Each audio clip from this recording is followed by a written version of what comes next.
Hello, everyone, and welcome back to another wonderful episode of Sporting Perspective. I'm Sean, that's James, and I've even forgotten what week 8 of the NCAA football schedule I think we're in now, Yep. which is incredible. Middle of October. Before we jump into this week's great slate of games, there was a lot that happened this past weekend. We'll talk about our big three things, but we share the number one, which was the big James Franklin firing, which I will pass to you. Yeah, I'm just making sure that my face isn't actually cut in half. 'Cause that's yeah. I mean, James Franklin's definitely the big story of the weekend. I also feel like we haven't seen that. We've had a lot of coaches fired with UCLA.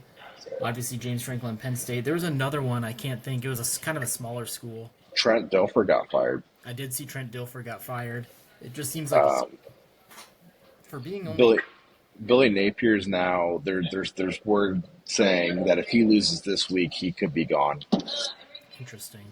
Yeah, it just seems like a lot more than normal. But yeah, I mean that's my number one thing. Not only is it probably the number one thing, obviously, just in general with the NCAA and college football, but yeah, not great. I know we talked a lot about it off air. Kind of weird timing. Mhm. Uh, the narrative for him has always been he can't win the big game.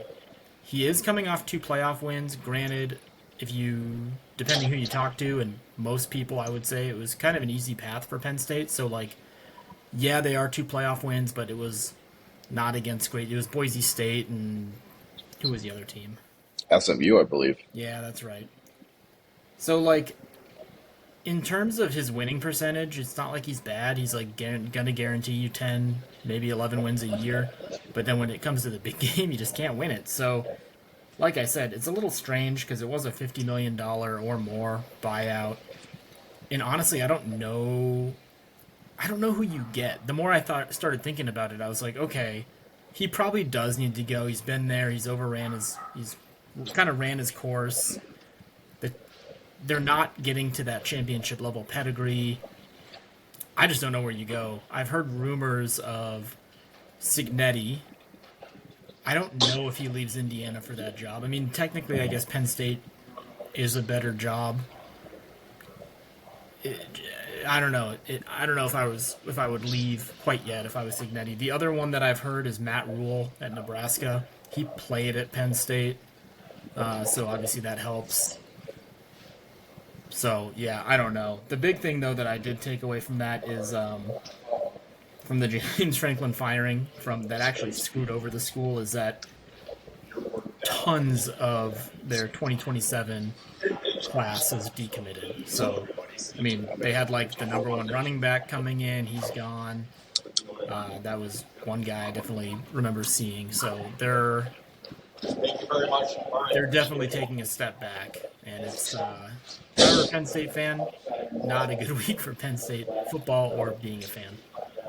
Yeah, I mean, I think, we were talking about it just about 2 weeks ago of, could this be a reality? Could he be fired?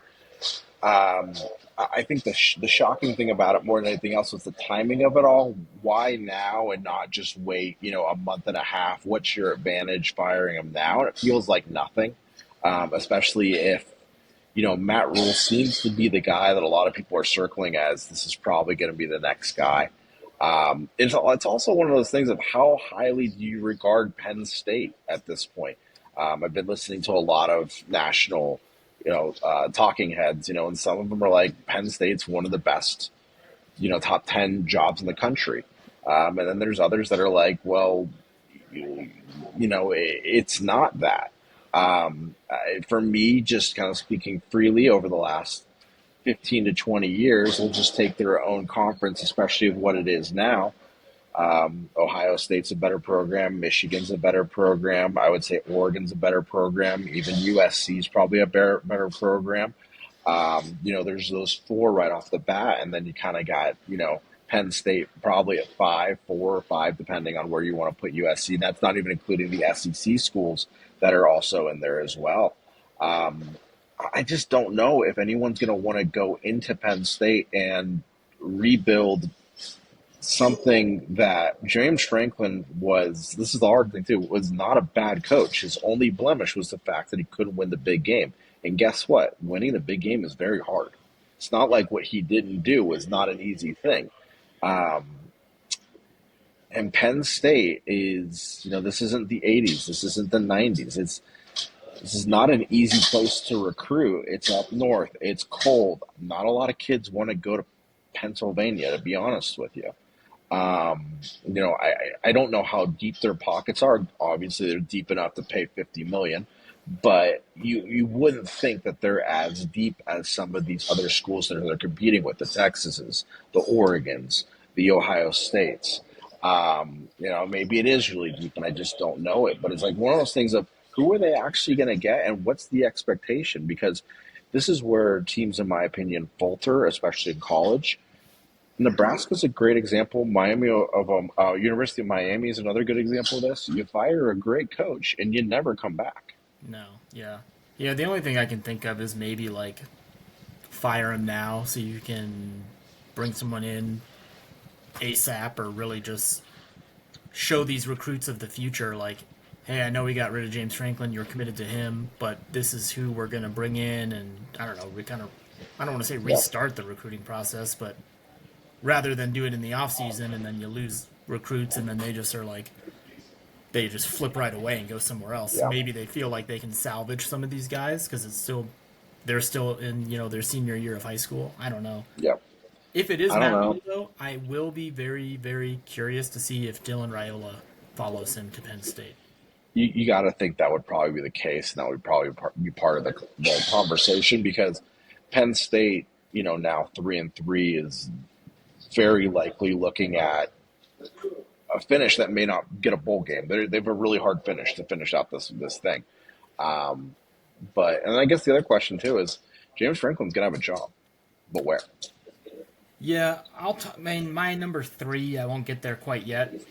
It has to do with my alma mater, Arizona, but he's someone that I wouldn't mind coming to in Arizona because to me, James Franklin's a really good builder or rebuilder of programs, but then he like kind of tops out, and it's like he started topping out at Penn State. Like he took over after Bill O'Brien, who was there for like a hot minute prior to what's his name's death. But you know, Yeah, Paterno. yeah, And like one, that's a super like he's a legend of the game. So you never want to be the guy after the guy, and that yeah, was Bill O'Brien. I personally think Bill O'Brien left a little too early. He got ran out. I can't remember if he got ran out or he chose to leave on his own, but whatever the case, I think he should have stayed a little longer. But however, Franklin came in and got things going, pretty quickly, and then Penn State turned into like you said, I don't know if they're not a powerhouse. Like, you know what I mean? It's like, okay, you're winning 9, 10 games a year. You're making, they were relevant in the yeah, conversation every year. right. They just never could quite get over the hump. Yeah, But anyways, the point I'm getting at is like, I wouldn't mind James Franklin taking a little step back, maybe going to an Arizona or a trying to think of someone else, maybe like a Michigan State. They've been down for a little bit, maybe trying to rebuild that program. But like definitely staying in a Power Four conference, but maybe going somewhere just a little smaller where yeah, expectations aren't as high. But like, heck, if Arizona were to like say we got rid of Brent Brennan after this year, or like things continue going south for Arizona, and you can get like a James Franklin, like why not? yeah. Well, I mean, I think we've said everything we needed to say on this topic. We want to move on to the next one. We'll go to, we both have at two. You have Indiana, I have Oregon. Talking about the same game. Indiana obviously wins 30-20 in Autzen. But I know you wanted to take the Indiana side. Yeah, my big thing is I just think that was a program, that was a statement win, I think, from Indiana. Fernando Mendoza, he didn't have like an outstanding game by any means. Like it wasn't like a eye-popping Heisman type game for him. I still think he's really good. He's moving his way up the Heisman rankings. I really just think that Indiana's the real deal. I think Oregon's still very, very good. Like we talked about off air, a little strange game plan from Oregon. Um, but regardless, I mean, we'd be talking a little differently if Indiana was at home and won and Oregon was on the road. But the fact that this happened in Oregon, I think, is it was a little shocking, to be honest. I don't think Yeah. anyone really had Oregon losing that game, but yeah, I would just say, I mean, we've already talked a little bit about Signetti. He's got that program humming, and if he can keep it like that, I don't see why he would want to leave at least anytime soon. I mean, it's not like he came from he didn't come as like an offensive coordinator from a bigger program. He didn't come as like a grad assistant way back in the day at a bigger program. He literally worked his way up from small schools. You know, James Madison, he really was like his kind of first big school, I guess you want to say, and they're not even really, I mean, like, they're not that much of a power by any means. So, yeah, I mean, he's got everything running the right way at Indiana. Yeah, I'm going to go the other way on this. Talking about Oregon, I feel like Oregon came into that game now kind of seeing how everything's played out, and just I feel like they were pretty overrated. We got to remember this is a very young team, and I think there was a lot of hype coming in from last year.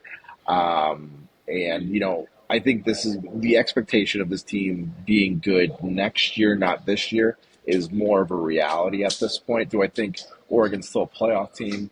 Yeah, I think they could probably still squeak in and everything like that, but I just don't think they're as good as everyone said. There's a lot of transfers, there's a lot of freshmen leading this team. Amazing stat at this point. So Oregon now 5-1. Three of their wins are against teams that have already fired their coach. Interesting. Yeah, so I mean, with Oregon State, Oklahoma State, and now Penn State, they've all fired their coach. Another win from a FBS school in Montana, and then winning basically on the beach at Northwestern. It's not like they've had a very hard slate of games. Teams that are in faltered, programs that are kind of falling apart. It's going to be interesting. They have a pretty light schedule the rest of the way, but I think Oregon fans, Oregon in general, media outlets just kind of need to chill out with Oregon at this point. This is probably not a championship winning team, but probably a playoff team, but not a championship winning team. They're probably a year away, especially on the defensive front. It's just too young. Well, and they'll need a quarterback next year if Dante Moore decides to. Well, he's still really young too, because technically I think he's a redshirt sophomore. Is he? I mean, I know he's So he eligible could, after this year to go to the yeah, draft. We'll see if he does or not. I mean, at this point, I've seen him anywhere. I've seen him as the number one pick in some mock yeah, drafts. So obviously, if he has a really good end of the year, from a business decision standpoint, I don't see why you wouldn't go. But yeah. yeah, we'll see. We'll see. He's also making a lot of money at Oregon. I mean, I think That's he's true. making four million in NIL, so the money's not too much of a worry. Yeah, Um, he's got that Nike money working with him. exactly. We'll jump on to number three. I know you kind of already mentioned it, but is there anything you want to add to it, or? Yeah, my big thing with number three was it really had nothing to do with James Franklin coming to Arizona, but my number three was Arizona basically pissed away the BYU game. Brent Brennan, I don't think he's the guy. He's best suited, I think, at like a he should go back to like a San Jose State. He's just not a rah rah type of coach. Not that you have to be a rah rah type of guy to be a good coach, but he's very even keel. He gets upset when he doesn't need to get upset, and then doesn't get upset when he should be getting upset. Basically, I just think he's kind of soft, and he needs to start playing to win the game rather than not playing to lose. So, I mean, we saw that with the Cardinals. I know we're moving to the NFL, but we saw that with the Cardinals against the Titans. They're just running the ball, trying to take time off the clock, not playing their offense. Arizona was up 10 in the fourth quarter, and they went away from their game plan and just tried not to lose. And I feel like my frustration obviously stems from Arizona. There's tons of games you watch. I mean, there's plenty of teams each week, each weekend you watch where it's like they get in these situations and they start playing not to lose rather than like you got to play to win. And if you watch some of these teams in the top 25 who go on to win national championships and their bowl games, they play to win, not play to. So that's just my little gripe with Arizona. Um, Yeah, I'll let you move on to year three. Cool. My last one is just Ohio State. In general, best team in the country. We may be seeing a historic all-time defense. Only has only given up what I think it's 41 or 42 points on the whole season at this point. It's crazy how good that team is, and it just feels at this point they really don't have any holes compared to a lot of these other 1, 2 loss, even undefeated teams that we're seeing in week in and week out. We can see like little individual flaws here and there. They just seem like they are humming. And I'll say it right now. I don't think Ohio State's going to lose this year. They're just too much of a machine. They're too deep. They've completely reloaded, and they may very well have the best offensive player and defensive player on their team. So. Yeah, I don't think we've ever seen a safety go number one in the NFL draft, but if there is a year to do it, I mean, NFL teams should probably look at Caleb Downs. He's a freak. He's definitely going to be a top 5 draft pick. So for sure. I mean, he's very good. Well, let's jump into some picks. We have 5 top 25 matchups this week, and the SEC is very dominant in it. So let's just go right on into it. Number 10, LSU, heading to Vanderbilt, who's ranked number 17, having a surprising season. Vanderbilt's lost to Alabama, even though it wasn't like a bad loss by any means. I mean, it very well could have been a coin flip game. Alabama just ended up coming out on top. I think they're reeling a little bit from that going into this game. LSU somehow is just figuring out ways to win. I know it's on the road, but I'm taking LSU. Yeah, I'm taking LSU too. Just too much talent there, and they can't afford to lose another game. Um, so LSU, I think, wins this one just pure out of desperation. Number 5, Ole Miss. Simulation. Oh, yep. Sorry, go for it. No, you're good. Simulation had LSU winning 48-24. A lot of scoring there. A lot of scoring. Number 5, Ole Miss heading to Athens to take on number 9, Georgia. I think Georgia rebounds. They're at home. They're going to be fired up. Kind of like what you said about LSU. They can't really afford to lose again. They also are finding ways to squeak out wins. They won this past week in a game that I actually thought that they were about to lose. Ole Miss is really good, though. They've really impressed me. They lost Jackson Dart, which was huge, and I was like, whatever quarterback comes in to fill those shoes, good luck. But with what I watched with what I watched Ole Miss against Washington State this past week, there's definitely a game plan where they can be beaten. Washington State almost pulled off the crazy upset. So I'm taking Georgia at home. I'm actually going to take Ole Miss. I'm just not believing Georgia this year. I just don't think they're as talented. Mississippi has a lot of talent, and I'm not putting a ton of weight into that Washington State game. I think they kind of were looking ahead more than anything else and were able to squeak it out. Georgia just hasn't looked like Georgia to me this year. So I'm going to take Ole Miss. Ole Miss is humming. Lane Kiffin has got something good going on down there in Mississippi. It also Classic.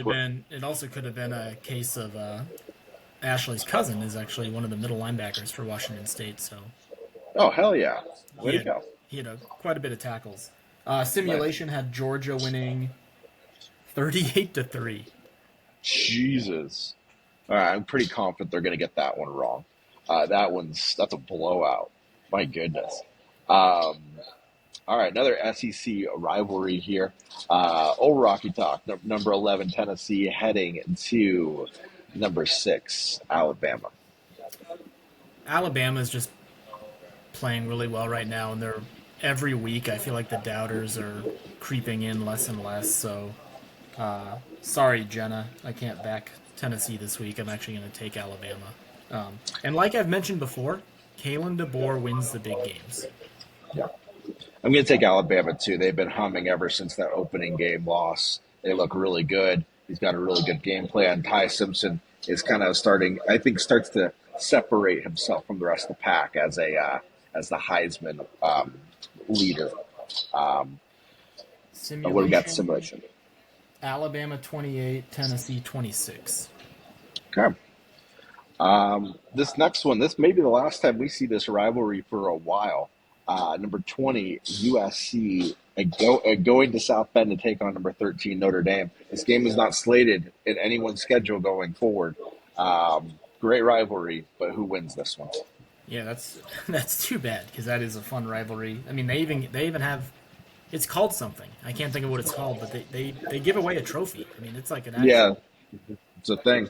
It's a rivalry. I don't know why you would get rid of it, but anyways, I'm taking Notre Dame at home. I think Notre Dame's defense is their best part of the three phases of offense, defense, special teams.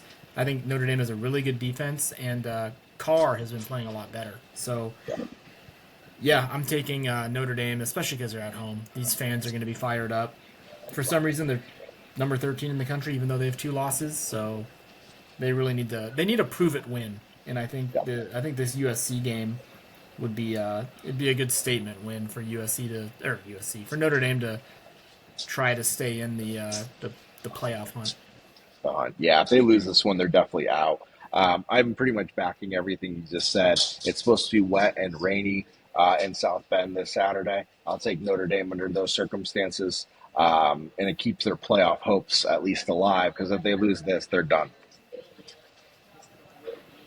Simulation has Notre Dame winning 34-17. Fair enough. All right, now we head to Utah. Number 23, Utah, taking on number 15, BYU. I think this is called the Holy War, if The I Holy remember War, right. the War of the Yeah, Mormons. yeah. Who do you got? I'm back in Utah. I think, granted, Sam Levitt didn't play in the ASU game. They had Nebraska turnover legend Jeff Sims. Um, is it Jeff Sims? Yeah, I think it is Jeff Sims. He was quarterbacking ASU. Utah just absolutely annihilated them. Yep. Um, BYU just didn't. They didn't prove to be what I thought they would be against a team like Arizona. Um, they just didn't look as dominant for an undefeated team. I hadn't really watched BYU yet until this past weekend, watching the Arizona BYU game, and obviously they lost their quarterback at the beginning of the year. They're running out freshman Bear Brockmeyer, or Bachmeyer. Brock, I can't remember if it's Brock or Bach. Anyways, he just didn't do it enough for me. I mean, I think he'll be good eventually, but I think Utah's just getting back to the Utah of 2 years ago, not last year's Utah. So even on the road, I think Utah, I guess, pulls off the upset. We'll call it an upset, 23-15. So I'm taking Utah. Yeah, the only reason I'm taking BYU is because it's at BYU. That's about it. I know exactly kind of what you just said. Utah looked great last week. BYU struggled against Arizona in overtime, all that stuff. But BYU's coming home. You know, both teams are going to be heavily motivated and everything like that. But I think the crowd helps BYU take it over the edge.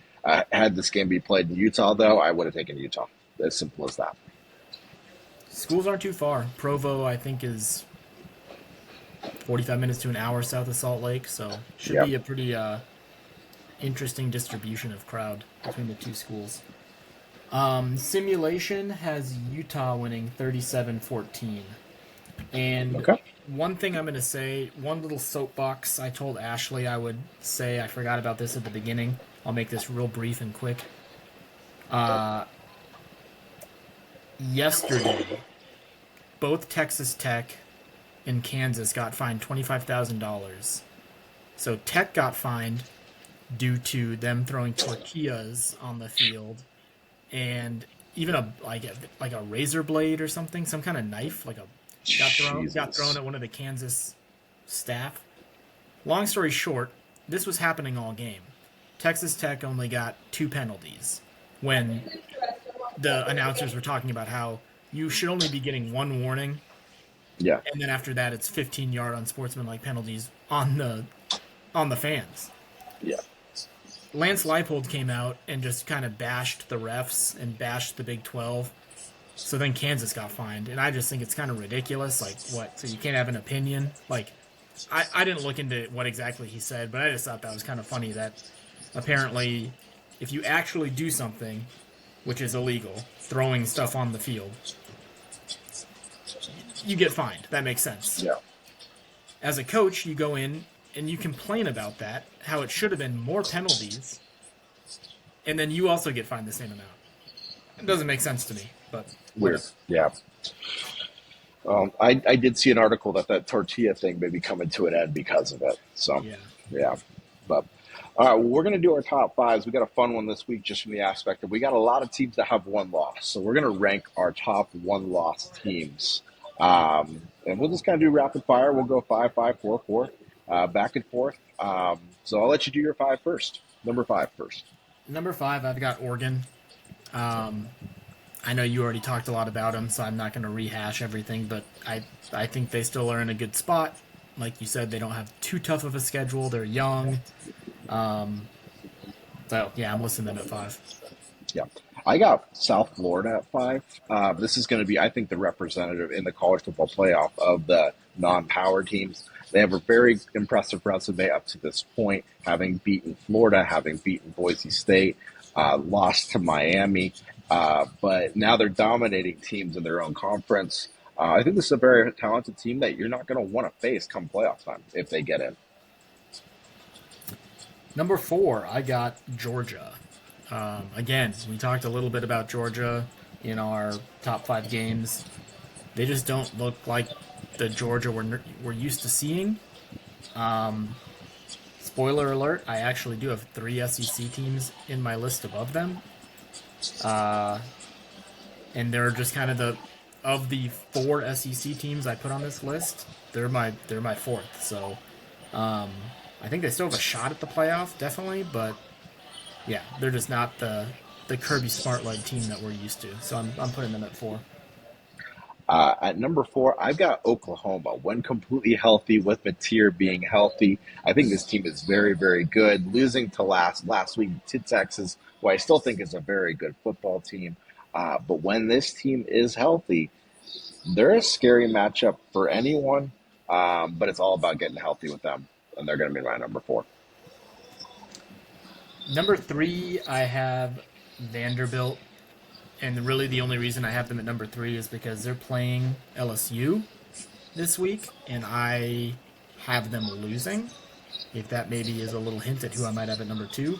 Vanderbilt I still really like a lot, though. I mean, Diego Pavia, he's like that guy that, everyone has played with if you've played football. Just that rah-rah, run through a wall type guy. Wants to do everything for his team to win. So, yeah, they're my number 3. And I think that program is definitely, which is weird to say because I can't think of the last time Vanderbilt's been any good at anything but maybe baseball. Um, yeah, they're definitely an SEC school that I think are going to get some not only transfers but recruits for the future. So Vanderbilt at 3. I actually have Oregon at three. A lot of talent still. I know I kind of bashed them at the beginning of the show, um, but there's still a lot of talent there, and there's still an ability that hey, the Indiana was really good. They just played a weak schedule. They could really turn it around. There's a lot of talent on this team, a lot of depth on this team. So for right now, I'm putting Oregon at 3, but that could greatly change in a week or two. We'll see what they really are, but right now I'm putting them at 3. If you guessed it, yes, I did have LSU at 2. um, with the money they put into the program, with Chip Kelly being not Chip, Brian Kelly. Brian Kelly being hungry for a championship. LSU was my pick. I think way back when to win the SEC, and maybe even my national championship pick. I can't remember if we picked national champions or not, but I think I picked LSU. I think they're still really talented. Nussmeier has left a lot on the table, and if he wants to turn his season around, he still has some time. So, yeah, I think LSU is really talented. They're squeaking out wins, but I want to see them not squeak out wins and kind of start dominating. So, I'm throwing LSU at 2. I also have LSU at 2 for a lot of the same reasons that you have. A ton of talent there, national championship contenders still in my mind. Only lost to Mississippi at Mississippi, really tough place to play. Very good team that's undefeated. LSU's not someone to sleep on. I'm going to go ahead and just say that we have the same number 1 in Yeah. Alabama. Yep. Yep. Yeah, that team, Yep. I think They got off on the wrong foot losing at Florida State, but since then they've passed with flying colors in my mind. I know you mentioned, 100%. yeah, Yeah, Ty Simpson looks 100%. great. 100%. I think they're playing like one of the top five teams in the country. The only other four teams being undefeated. But Alabama, I think, could play with any one of them at this point, maybe minus Ohio State. Um, but yeah, Bama looks like the Bama of old at this point. Yeah, I agree with that. I've heard narrative like people will say like, "Oh, this isn't the people." When I say people, it's like other analysts. They'll say like, "Oh, this isn't Nick Saban's Alabama," and it's like, "What? Yeah, you're right. It's not. It's Kalen DeBoer's." So their identity might be a little different, but when it comes to like what they're doing on the field, it's no different than what we've seen Alabama do, and that's dominate. Still winning, still winning. All right, well, I think that's it for our college football show. Anything you want to add? Just the typical bear down, go Wildcats. They play Houston this weekend, and this is a big game for them because if they lose, even though it's at Houston, Brent Brennan might he. I don't know if he'll have a job at the end of the season. I'm not saying he'll get fired mid-season like some of these coaches we've seen, but uh, yeah, things are not looking up in Tucson right now. Yeah. Oregon's got Rutgers. Hopefully they can beat Rutgers. I So, think they will. yeah. All right. Well, we got our NFL Week 7 show coming tomorrow. Stay tuned for that. A lot of shows coming next week. I don't think I got anything to add. So, till tomorrow.